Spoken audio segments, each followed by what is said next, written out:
তারা আবার 21 বছর পরে এসে আপনাদের সকলকে ফাঁসিতে ঝোলাবে।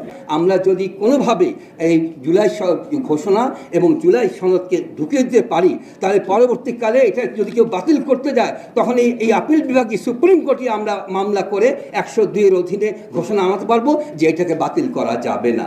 যেই অর্ডিন্যান্স সংসদে কণ্ঠভোটে বাতিল হয়ে যায় এবং 21 বছর পরে যেই দলটি 21 বছর পরে এসে সেই অর্ডিন্যান্সটাকে বাতিল করে শত শত লোককে ফাঁসিতে ঝুলিয়েছিল, তারা আবার 21 বছর পরে এসে আপনাদের সকলকে ফাঁসিতে ঝোলাবে। সুতরাং আমাদেরকে যদি এইভাবে সংবিধানের তফসিলে যদি আমরা এই জুলাই ঘোষণাপত্র ঢুকিয়ে দিতে পারি, তাহলে আমাদের এটা নিরঙ্কুশ হয়ে যাবে। কিভাবে নিরঙ্কুশ হবে?